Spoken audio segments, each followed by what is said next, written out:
Hey, what's up guys, and welcome to the channel. Today we got two interesting stories that I think you're gonna enjoy. But before we get into the video, don't forget to subscribe to the channel, like the video, and share it with your friends. Let's start off with the first story called, I Found My Missing Brother on a Forum for the Dead. I never thought much about online forums until one of them brought my brother back. Ryan had been missing for 2 years. One day he went out to grab coffee and never came back. No suspicious activity on his bank account, no weird phone calls, no signs of struggle, just gone. The police said he'd likely been abducted, but without evidence, they couldn't do much. My family fell apart. My mom stopped eating, my dad stopped talking. I just stopped feeling. Late one night, while spiraling through forums about unsolved disappearances, I stumbled upon a thread titled, Messages from Beyond, Connecting with the Lost. It was buried deep within an obscure corner of the internet, and full of people claiming to receive messages from the dead. It sounded ridiculous, but one comment caught my attention. A user named Echoing Void posted, Sometimes the missing don't know they're gone.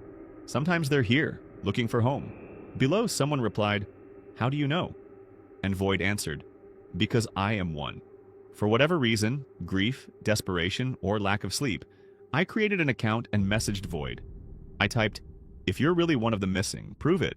Tell me something only you would know. The response came within minutes. What do you want me to prove? That you once broke Ryan's nose during a stupid fight over a game of Mario Kart? That he forgave you before you forgave yourself? My stomach dropped. I hadn't told anyone about that, not even my parents. It was just one of those childhood moments you carry like a secret scar.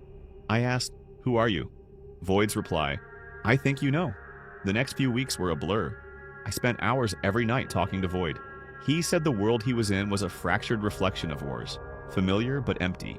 The sky was always gray, the streets abandoned, the air heavy with silence. He couldn't explain how he got there, only that he woke up in this place and couldn't leave. The more we talked, the more he sounded like Ryan.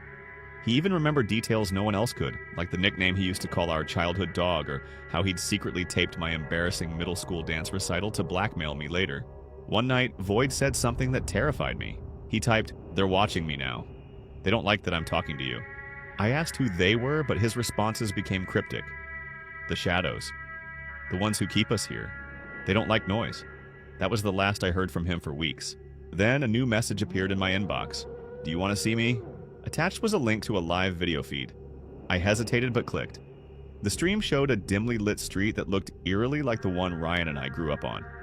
The houses were distorted, their shapes wavering as if viewed through heat haze. In the distance, a figure walked toward the camera. As they drew closer, I recognized his face.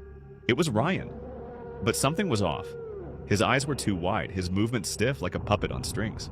He smiled at the camera, but it wasn't the smile I remembered. It was forced, unnatural. He raised a hand and waved. In the live chat beside the video, he typed, It's me. I told you I was here. I couldn't move. My heart felt like it was trying to escape my chest. Suddenly, the camera shook violently.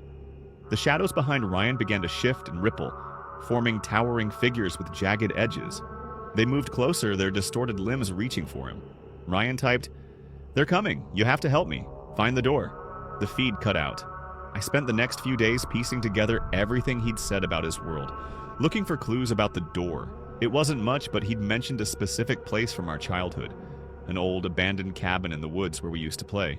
I drove there, half expecting nothing. The cabin was just as we'd left it, rotting and overgrown. Inside, I found a trap door beneath a threadbare rug. The ladder below led to a tunnel that stretched on for what felt like miles. At the end was a heavy iron door with strange carvings. As I touched it, my phone buzzed. A message from Void. They know you're here. Don't let them in. Before I could reply, the shadows began to seep through the walls, crawling toward me like living tar. I shoved the door open and stepped through. I don't know how to explain what happened next.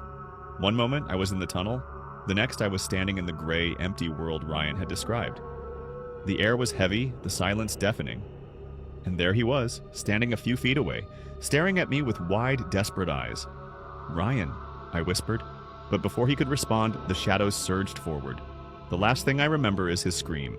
I woke up in my bed the next morning, clutching a piece of paper I'd never seen before.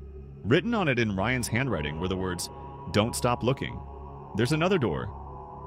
Let me know in the comments what you think of the first story, but for now, let's move on to the second one called The Door. It started with a Craigslist ad. Room for rent. $400 per month, utilities included. No pets, no loud noises after 10 p.m. I was desperate. My job barely covered my bills, and I couldn't stomach another month of sleeping in my car. The place seemed perfect. Too perfect, honestly. A fully furnished room in a nice neighborhood for $400? I should have questioned it more, but desperation has a way of silencing your instincts.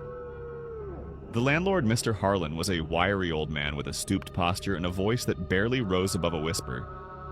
When he showed me the house, everything seemed normal, except for one thing: the door at the end of the hallway. It was different from the other doors in the house, thicker with no handle or visible hinges. A faint scratching noise came from behind it, like branches brushing against glass, even though there were no trees near that side of the house. "What's in there?" I asked, pointing at the door. Mr. Harlan's face darkened. "That's not your concern. The rent is cheap for a reason. Don't go near it, don't touch it, and above all, don't listen to it." I should have walked away right then, but I didn't. I moved in the next day. The first few nights were quiet. The house was eerily silent, but I chalked it up to Mr. Harlan being old and reclusive. The door at the end of the hallway didn't bother me much, until the fourth night. That was the first time I heard the whispering. At first I thought it was Mr. Harlan talking to someone, but when I crept out of my room, I realized it was coming from the strange door. The whispers were soft and rhythmic, like a lullaby sung in a language I didn't understand. I pressed my ear to the door, and for a moment, the whispers stopped. Then, clear as day, I heard my name. Michael. I stumbled back, heart pounding. I convinced myself I was hearing things and went back to bed, but I couldn't sleep. The next morning, I asked Mr. Harlan about it. He looked at me with a mix of pity and fear. "I told you not to listen," he said. "That room, it's not empty." I pressed him for answers, but he refused to say more. The whispering continued every night, growing louder and more insistent. By the seventh night, it wasn't just whispers. I started hearing knocks, faint at first, but steadily growing louder. It sounded like someone, or something, was trapped inside, pounding on the door with frantic desperation. "Let me out," a voice begged one night. It sounded like a woman. The next night, it sounded like a child. "Michael, please," it whimpered. "It's so cold." I stopped sleeping. I stopped eating. My days became a haze of paranoia, and my nights were consumed by the whispers, the knocks, and the voices. Finally, I couldn't take it anymore. I waited until Mr. Harlan left for his weekly grocery trip. Armed with a crowbar, I approached the door, my heart hammering in my chest. The whispers stopped as I got closer, replaced by a low, guttural growl. "Don't," the voice said. It didn't sound human anymore. I hesitated, but something inside me, curiosity, stupidity, or a mix of both, drove me to wedge the crowbar into the edge of the door and pry it open. The moment the door cracked open, the lights in the house flickered and went out. A blast of freezing air hit me, carrying with it a foul stench like rotting meat. Inside the room, there was nothing but darkness. Not just the absence of light, but a suffocating, living void that seemed to reach out for me. And then I saw them. Eyes. Dozens of them.